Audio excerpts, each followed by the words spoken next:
Tuned in to Bradford. This is BCB 106.6. Hi, my name is Heather and welcome to Movie Madness. Today I'm here with Finn. Hello guys. As usual. So, it's been 3 days since we've seen Avengers Endgame. Yeah. And as promised, today's episode is going to be all about Avengers Endgame. And this episode is going to be full of spoilers and everything. This is not going to be like, we're not going to like beat around the bush about anything. So spoiler alert now. Yeah. So if you haven't seen the film, get out. Unless. And come back when you've seen it. Yeah. Because nobody else does spoiler reviews like us. And we don't want to spoil it for you.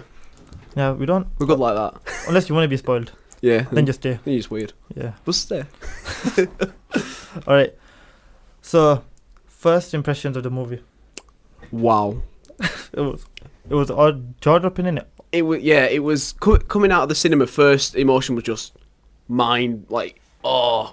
It was like, how have they done all that, and just how amazing it was. Yeah, that was like my initial raw reaction. Mm-hmm. My raw reaction was like I couldn't even process everything that happened. Yeah, like every time I tried to think about it, just too much like stuff came in my head at once. Because everything was like, all of it was good. There wasn't one part that I thought was really good. What, that was really good, or? Yeah, so like when I was trying to remember what my best part was after I saw the movie, like lots of stuff was just coming in my head. So you don't have one definitive moment? Now, but we'll get onto that later. Yeah, now it's different because it's been a few days and I've processed it more now. I'd say we had to wait like a couple of days until we saw each other again. Yeah, exactly. To actually talk about the film, because it was just, on the bus ride back, it was just like, oh man, what happened? And we just kept saying random stuff that was happening, like Hulk and Thor's Captain America's hammer, stuff like that. Yeah. But yeah, so let's start off our spoiler review. Do this a bit more structured than what this was. So we'll start off by talking about the characters. Ooh, so who do you think was your most favourite character in the whole movie? Oh, this is a hard one. I say it's a hard one. Probably fairly easy. It's probably, I would want to say Tony Stark, but he has been my favourite throughout the MCU. Yeah. But I think he really nailed his final role in it. Mm-hmm. Like, do you know what I mean? You could tell that was his... Yeah, this was his shining moment. Exactly. This was his time, because I feel like Robert Downey Jr. played his best in this one. Oh, God, all of them. His acting was just like, he just put it up to 11. I mean, he's a good actor, nevertheless. He's a good actor in all the MCU films, but this in particular, it was amazing. Yeah. What about you? What was your favourite character? I would say Tony Stark, but I don't want to have the same answer as you. So I'm going to go with Captain America. Captain America, okay. Because Captain America, just like Iron Man, he had loads of shining moments in this movie too. Because like, you can't say Iron Man, he had the big moments, like he had his death scene and stuff like that. We go into later on, like he had his child and stuff like that. But Captain America also had his moment to shine. He fought himself in the past. Yeah. Stuff like that. Like he got the hammer. Yeah. He said Hail Hydra, like he managed to come. And he got the hammer, like that was the biggest part. He actually said Avengers Assemble. Yeah. And he his shield broke. Oh yeah. Which was like, these were all like groundbreaking moments for his character. And so yeah, he was my favourite character. Aside from Tony. Aside from Iron Man. So who do you think was the least fleshed out in this movie? I mean, just to preface, it is the Rat. The Rat. The Rat. I mean, to be fair, the film wouldn't have happened without the Rat. No, the Rat's the only reason all of this happened. But no, on a real, like, I would say the most underdeveloped character for me, I think Hawkeye was a bit boring. Exactly. I think he was kind of like, we all got excited about him being Ronin from the trailers, and they just threw that all the way. I mean, to be fair, yeah, you've got him in the intro. He's in like the first shot of the film, but he's not. For me, he's like one of the least engaging Avengers of all of them. Yeah, I agree with you completely, because I feel like they shot and missed only with him, because they were on the right track with him becoming Ronin with his samurai sword, killing people, just becoming a badass with, like, he had a better costume and everything. Yeah. And I think they should have shown, you know, when they become Avengers again and they come back, they should have worn that same suit and they should have still used the sword in the final battle. Yeah, but they needed the suits to go back in time. Yeah, but you mean in the final battle? Yeah. Oh yeah, in the final battle. Like when everybody's wearing the suits, like Hawkeye just goes back to his old suit and he's gone to his bow and arrows again. But I think if he started using like a sword, I think people would have liked him much more, and I think that would have given a good reason for him to stay alive instead of Black Widow, because then we would have said, oh yeah, look, he's gone on a different path now. It's like he's a different character, so it's worth it for him. But he just went back to bow and arrow, which is a bit ridiculous. Yeah, I don't know. He's probably my least favourite Avenger, really. Yeah, I've been saying that to you for the past 2 days. Yeah, isn't it? yeah. I mean, you've put that on me, but definitely looking back at it, he's just like Iron Man. He's really clever. He's got a big suit. Captain America. He's like genetically engineered. He's got, Hulk's huge. Yeah, Hulk's huge. Everyone's got all these like actual powers or talents. Then it's just like man with a bow. Even like with Black Widow, she has no powers, but they put her out as a badass. Like she has all these scenes where like the beginning of the Avengers where she comes out with the chair. Yeah. Like stuff like that. Like she's like scary and stuff. But Hawkeye, he doesn't even seem threatening. No, he's kind of boring. Yeah. He's like Green Arrow, but he's like really light. So like there's none of that grittiness to him. Yeah, I'd say his only shining moment in the film was the part after the Avengers bases collapsed. When he's under with the second Infinity Gauntlet. Yeah. Yeah. I'd say that's that's probably his best part of the film. Should I tell you a fact about that scene? Oh, go on. When the trailer came out for that scene, he was running away, and all we could see was him running away from like a red light, and everybody thought like, oh, that's him running away from some like Japanese kind of thing, because they thought he was gonna be running. But a 3D trailer released for that trailer. Like I didn't even know 3D trailers came out. What, is that on YouTube or? Yeah. Oh well. And from the 3D trailer, people like they use like Premiere or something to like basically extract it to its base. Yeah. I don't know how. Like its base layers or something. Yeah. And they could see one of Thanos' creatures in the background, and that's how they found out, because they didn't edit it properly in the 3D trailer. Oh man. So yeah, people went deep even in 3D trailers. I didn't know there was a 3D trailer. I didn't think that was a thing. That surprised me. I mean, we went to go see it in 2D though. Yeah, because it's not like 3D. Yeah, it's a bit overrated. Yeah, you were saying that was your favorite scene from Hawkeye, but my favorite scene from Hawkeye was at the beginning, the introduction to the movie. I just liked it because they put you on Hawkeye's side. Oh yeah, definitely. And it was just a good way to show his perspective and stuff. I'm just thinking about like engagement from the audience. Like it just felt more exciting, More edge of seat. Yeah, more edgy seat when he was actually fighting rather than. I mean, yeah, obviously it's interesting with his family and everything, but it's not. I suppose it's the kind of audience that I am, though. Yeah. I'm more attached to the action of it. Yeah, the action rather than the emotion. I mean, obviously I'm on the side of the emotion, but it's not. Because one of the biggest complaints we have with Hawkeye is he's got no powers and he's not interesting because of that. But what makes him interesting is his family. Because none of the other Avengers really have a family. Well, Iron Man does, but we don't know that yet. Yeah. In the beginning. And because he has a family, that's like, oh yeah, this is his thing that he has that nobody else has. But they just with it. Well, Ant-Man sort of does. Yeah, Ant-Man does as well, isn't it? And that's they do play on that as well later on. Oh yeah, because it goes back to. Yeah. So let's talk about Ant-Man. Ant-Man. Yeah, Ant-Man was like, he had his big shine in this movie. It was kind of like his movie. Yeah. I think because we were throughout a big part of this movie, we were on his perspective. Like the audience was. I think the audience was kind of Iron Man. You know what I mean when they give the audience somebody to follow? Yeah. I think we were Ant-Man. Oh, definitely. Because Ant-Man comes out and stuff. Yeah. So what was your favourite scene from Ant-Man? Favourite scene from Ant-Man?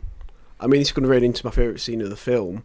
But, in the final battle scene, you know where he just powers through, where he goes big? Yeah. He powers through. What does I think they call it Centaurians or something. Centaurian, yeah.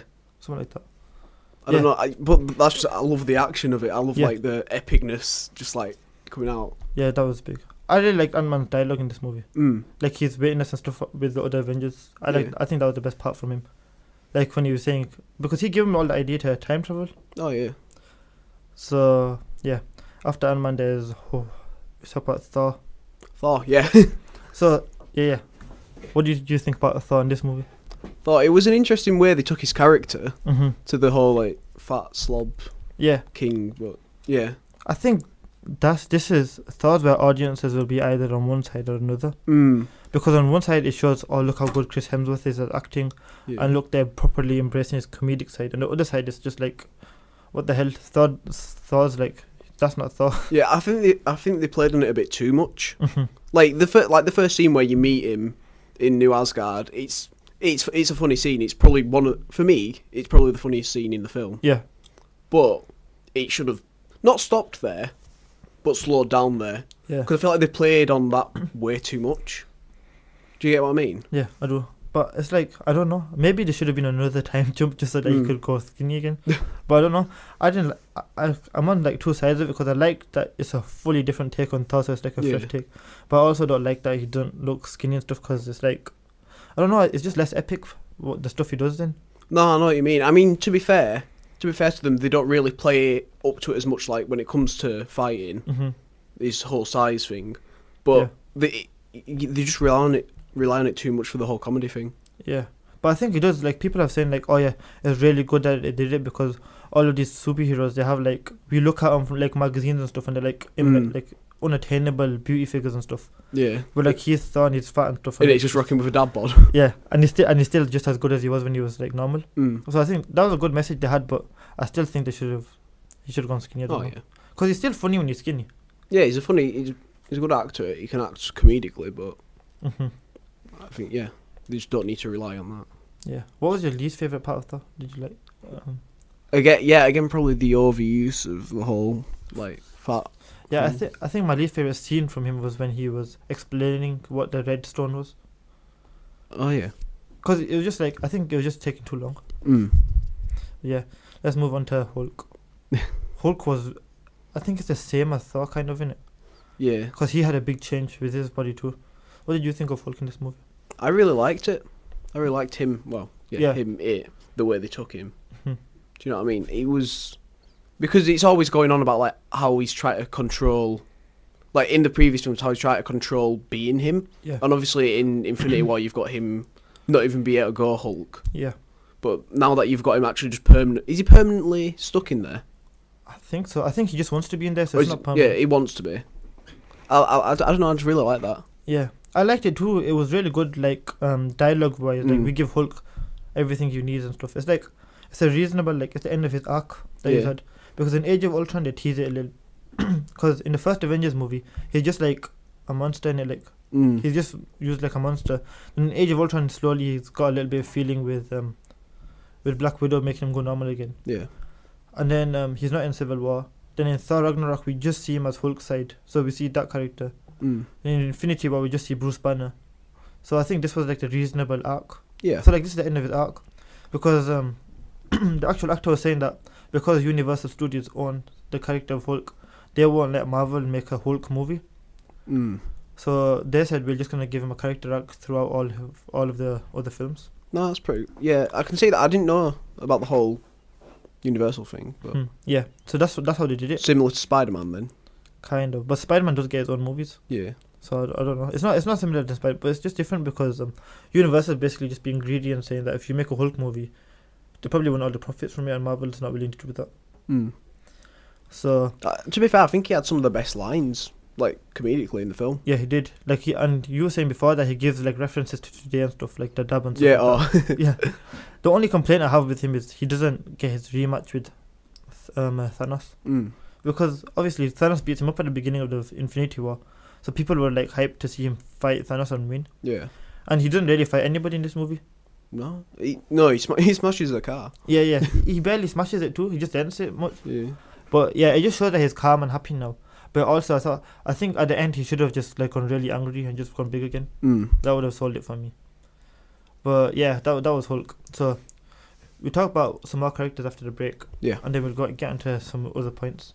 Plot points. Some other points. So yeah, this is Sunflower from Into the Spider-Verse album, and it's by Post Malone and Swaley. Yeah, hope you like it. Why not? Now we're back again.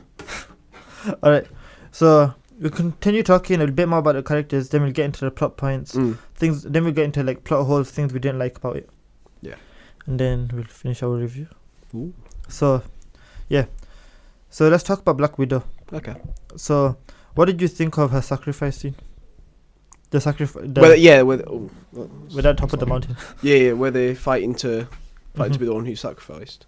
To be fair, I think Hawkeye should have been sacrificed. Yeah, that's why I don't like Hawkeye at all, man. I think he should have died. Yeah. Even I think on the way to Endgame, I was like, I wish Hawkeye dies in this movie. But yeah, I really hated that he didn't die because I thought he was gonna die. Yeah. And they left it to such a last second. I think that scene was very well done, didn't it? Oh yeah. Because it left you to the edge of the scene. And I also liked how they because we've both seen Infinity War. And did you know that one of them was gonna get sacrificed as soon as the teams were done? I didn't think about it like that, no. Yeah, neither did I. And I think they did it well that way, because I think if it was another movie, they'd be like, and you two get the Soul Stone, and then like some like dark music will happen, and like the characters don't know and we know. But they didn't do that at all. Well, no, because we thought they were just going to get the stones back from Thanos and bring everyone back. Yeah, that's true. So we didn't know they'd have to go back in time. Yeah. Well, we kind of did. Did you even realise when they actually landed on a planet? On Thanos's? Yeah. Yeah. Did you I didn't realise until... Did you not? Right until Red Skull came, I was like, oh shit. Then I realised. But I literally didn't realise because I wasn't thinking about it. Like, nah, they're just going to get because they're not going to use it to snap. I was thinking, I don't know. But yeah, I really liked that scene. And I think Black Widow, her death was a bit, I don't know, I didn't like it. I didn't like that happened, but... It was kind of underplayed. Mm-hmm. Do you know what I mean? Yeah, but there was much bigger things happening. Oh, yeah. But she didn't get a funeral or anything. No, well, that's what yeah, Tony got a funeral. Yeah. But I don't know. I think if they had 2 funerals in the movie, it'd be a crap though. I mean, they could have merged it with Tony's. Or... Yeah, they put a picture of her or something. Yeah, something like that. Just at least something, because there's just no proper like memorial of her. Not like they could have had just a scene where they all turned to her picture or something as well, innit? Or like a eulogy about her. Yeah. I mean, she's one of the original Avengers, so it's weird how they didn't. But I think Tony's death was also such a big thing, and everybody knows him. Like have you seen Iron Man 3? The one where he's he dies basically, and everybody thinks he's dead. Oh yeah. You know the kid in that movie? Yeah, the little kid in that movie, because he's grown up now and he's in the funeral. Yeah. I didn't realise when I watched it, but I realised when other people were talking about it. Yeah, I saw some Easter egg videos that mentioned it. And how the Duck was in the final battle. Do you know about that? No. You know how the Duck is? I think. It's in the post-credit scene of Guardians of the Galaxy. Basically, there's just this duck, and he's like a famous character in the comics, and they brought him back into the fight. He was like a fan favorite. People really wanted to. I can't remember. I think. I don't know. It's been a while. Not too long, but. So in our previous show last week, last week we were discussing how we don't like Captain Marvel. So what did you think of Captain Marvel in Endgame? Because we were both hoping they'd redeem her. She wasn't in it that much, which was a good thing. which was a good fit. Well, for me anyway. I think the parts that she was in, she kind of. I don't know. I wouldn't say she redeemed herself from from my views of Captain Marvel, but she didn't. Because she wasn't in it so much. Yeah. There wasn't that much to complain about. I mean, I think we all kind of knew she was going to come in clutch at like the key moments, like getting Tony back, destroying the ship. We kind of guessed. Yeah, I think I even said it in the last show that we think she's going to save him. Yeah, I mean, I hoped like she wouldn't. Yeah. Like, and I'm glad she wasn't the one to kill him. Yeah. Because I was after watching Captain Marvel, I was thinking she's going to be the one to kill him. Yeah. It's going to be like all over like that. So I'm glad that didn't happen. So overall, I'm happy with how she was played out. Yeah, this was the first time I seen her because I haven't seen Captain Marvel, and I didn't mind her in the movie. Yeah, like she didn't. I think when you watched her in Captain Marvel, did it take you out of the movie? Her acting. A little bit, yeah. Yeah, but I mean, there were just some parts I just weren't engaged because I was like, bit cringy. That didn't happen with me in this movie at all because she's only in a little bit, and she has in like a big scene as well. Like, oh, look what she's gonna do now. Yeah. Because when she's in the final battle, Thanos headbutts her and she doesn't even move. Well, exactly. And he has to take the Power Stone out of his own gauntlet to be able to beat her.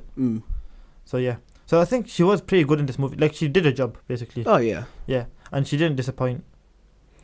So now let's talk about Thanos. Ooh. The last character we're going to talk about. Big guy.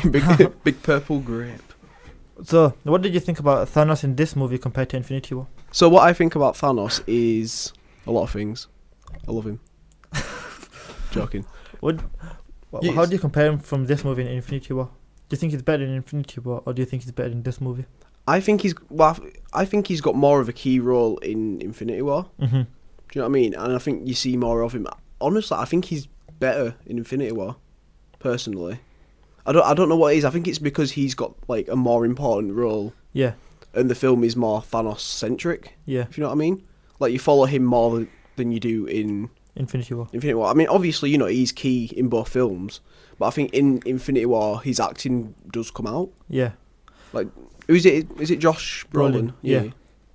I think, for me, in Infinity War, I agree with you that he's better in Infinity War, but I think it's for a reason. Like, his character's obviously younger in Endgame because they go back in time. Yeah. And I think they show that because I feel like he's a bit more, like, in Infinity War, he's always walking slowly, and, like, he does all these big speeches, kind of like a religious figure. Like, that's what I got from it. Like, the things he says is, like, very thought out. Like, it's almost like he wrote it beforehand. But in this movie, it's more like... Well, when he even says, though, in this film, he is inevitable. Yeah, like that. Yeah. But I think in this movie, the stuff he does is more... I don't know the word for it. Like, improvised, like knee-jerk reactions. Like, he's more faster in this movie, and he's more, like... We are more on top of him. Like, in Infinity War, it's like he's already won, and he's so calm. In this movie, I don't think he's very calm. No, not all. I mean, I'm surprised from... Well, I think that's because of he knows he's died in that reality. But he also knows that he achieved his goal. Yeah, so he's kind of got that conflicting thing in his head. Yeah. But I just to pull back a bit, I am surprised how quickly they managed to kill him. Exactly. In the start. In the start scene. Because, like, I mean, he hasn't got the glove on, you know, he hasn't got any of the stones, he hasn't even got his armour on, he's just in his, like, casuals. But, like, I'm still really surprised how they just straight in. Yeah, can we talk about that scene? Because that was a really good scene. Yeah. Because I really liked how they just put him in normal clothes, like he was a normal guy.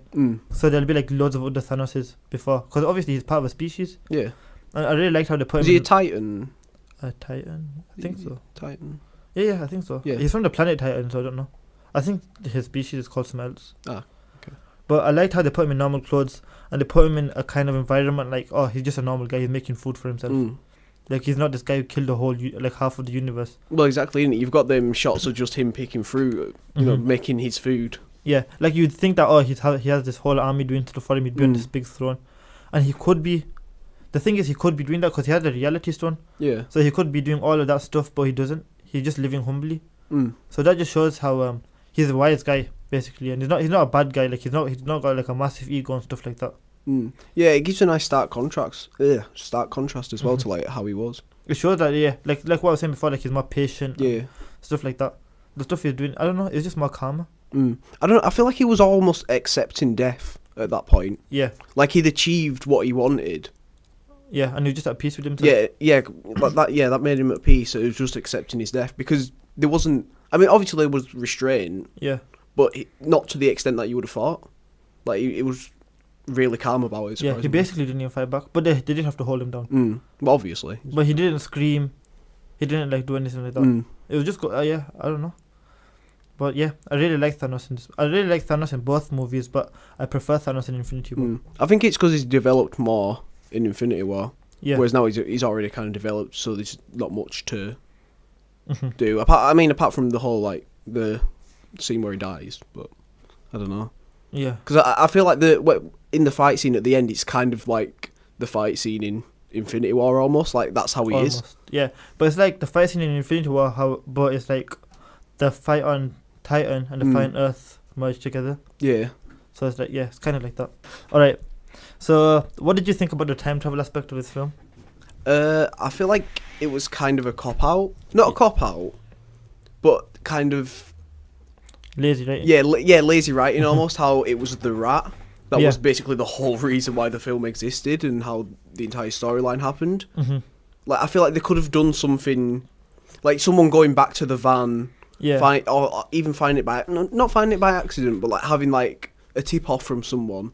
Or if the Avengers came up with the idea of time travel and then Tony Stark goes to get Ant-Man's van and then they get him out because they realise he's in there. Yeah, well, it's like where they get the van, but it's almost an accident that he's in there. It's like, oh, you're there. It would have been good, but I kind of liked that it was a rat though, in a sense, because it's really fast, isn't it? Yeah. And they wouldn't have to go through all the Avengers stuff. The plot's moving forward quickly, and that's what I think made the movie not feel like it was 3 hours. Because things just kept changing and kept happening so quick. Yeah, I think the pacing as well, like, and the way they managed to split the different storylines going on. Yeah. Because sometimes that can feel really jumbled and you just lose track of everything. But I think they've like the timings that they went back in on stuff, like just the way it happened, worked really well. Yeah. So what did you think about where the movies they went to within time traveling? My favourite movie that they went back to? Yeah, basically. I would say it was the first Avengers. Yeah, same. Yeah. Yeah, I really liked how they showed different aspects of the first Avengers. Like they showed how like different movies linked into it. Like they showed the ancient one on the roof, so showing like people from Doctor Strange, and they showed a little bit more about the ancient one too because she already knew about Doctor Strange. So it shows like she's how knowledgeable she is even more. Like fleshes out her character. Yeah, I'd say my favorite part of that like Scene was when they're in Stark Towers. Yeah. You know when he's going to get these staff. Yeah. And like Hulk's there and stuff like that. Yeah, Hulk's there. He don't like the stairs. Yeah. Got to run down. And Captain America gets to fight himself. Yeah. I love that bit. And like that's America's ass. And I love America's ass. I love the lift scene as well. Where Captain America found the Hydra agents. Yeah, because that links back to the whole Winter Soldier. He uses his brain instead of his brawn. Yeah, I really like that, and it's just loads of callbacks in it. It's like how at the end of a TV series they have a clip show. Yeah, and it's like kind of like that, but in a more creative way. Well, I'd say they did like a real fan service, didn't they? Yeah, because the amount of callbacks and Easter eggs that they've got like throughout the film is mad. Yeah, it's mind blowing. I really like it, and so let's wrap this review up. So we'll wrap it up by our favourite and worst scenes of the entire movie. Favourite scene? Oh, it has to be the final battle scene. Yeah. For me. It's insane. The amount of characters they've got, just like the amount of callbacks, just how the choreography of the fighting. Yeah. Done really well. Just everything comes together. It's like a really satisfying moment. Do you know what I mean? I was sat there. Like how in some countries, in other cinemas, they'll like cheer. Yeah. When something I just wanted to go like, yeah, go on, come on, guys. Especially when they all came out of the portals that Doctor Strange conjured up. It was like it goes so well with the music as well. Oh, the music. Yeah. It's just really good. I love the final scene as well. It's insane. The only scene I think that could compete with that scene would be when all three of them got to fight Thanos. Thor, Captain America, and Iron Man got to fight Thanos, and then Captain America gets to pick up Thor's hammer. Oh, yeah. That was the only other scene where I was like, whoa, because before the final battle, that's when I was just had like a cheek to cheek grin on my face when he was just holding the hammer. I just couldn't handle it. Like that was like one of my favorite parts because I mean that's teased in Age of Ultron. I've been waiting since then, but I didn't know. Like it was still in the back of my head. Like so, as soon as that happened, it just clicked, and I was like, oh my god, I really like that scene. Because it's just like full comic book. Because he's the only person in the comic books that can lift it too. There's so many there's another comic book where it shows Iron Man with the Infinity Gauntlet in his hand. So yeah, Tony's death scene would be in the top 5 as well. Yeah, I mean that was a great scene, but like in terms of like engagement and fan service, and fan service, it's I don't know. I mean it was really well done. Yeah, I mean the death and like the music, just the music that hangs afterwards. Like it's like almost one note. Yeah. Just strung on for ages. It was just like it's just so satisfying after you see him get dusted. Exactly, and it was almost enough to just get people going. I mean, I was almost. The guy next to me was going. But yeah, so this has come to the end of our spoiler review of Avengers Endgame. Spoiler alert. So before we finish this whole video, we have to give our rating of this movie. So out of 10. Right. I've got a thing about this. I'm going to give it 2 ratings. Okay. A rating as a Marvel film. And a rating as a film. And a rating as a film. Right. Marvel film, 10. Yeah. They cannot top this. It's everything coming together. It's beautiful. As a film, 8.5. Because it's a great film, but there are some like pitfalls. Yeah. Like where if I was just watching a regular film, I think, could have done that, could have done this. There's no in particulars, but there's just like various things throughout. Yeah. To kind of drag it down. What about you? Well, as a Marvel film, I agree with you. They can't do better than this. I wouldn't even say 11. But as a regular film, I also agree with you that it's about 8. And I'd give it a 9 just because of my knowledge and my attachment to the characters. Well, I know, but that's why I'm ranking it as a Marvel film. Because, obviously you're going in invested already as a Marvel film. But whereas there could be some people going in. That's what I'm saying. Like, with a regular film, you could just, you can't. The only thing with this film, you can't just pull anybody and say, yeah, let's watch this movie together. Exactly. Because they wouldn't be as invested in. But that's another thing, like, they don't hold your hands throughout the film. Like, this is almost like a gift to the people who followed through all the rest of the films. Definitely. Like if I went in not watching the films that I watched before, there'd be there was. I mean, to be fair, I hadn't watched all of the films, so there were some parts where I was like, "What's that?" Yeah. Do you know what I mean? So like, but to someone like you or anyone else who's watched every single film, over and over again, it is perfect for them. Yeah, it's like a gift. Literally, thanks for watching it. Here's what you get. Yeah. Yeah. So yeah, 9 and then 10.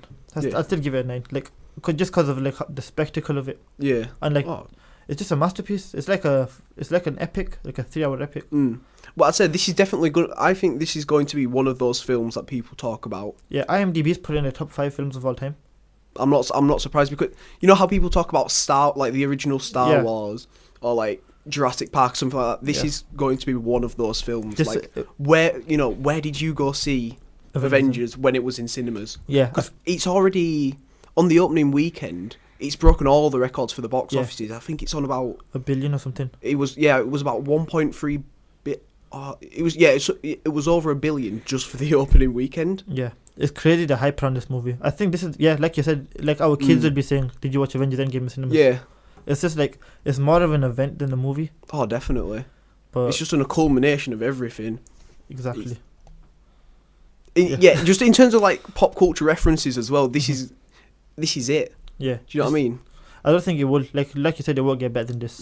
And I think I said to you at the end of this movie that, like, I'm not gonna be as invested in the rest of the Avengers movies that come after this than I was with this. It's the end of a generation. Yeah. For the people who started with Iron Man and worked their way up, it's basically the end for us. Yeah, basically.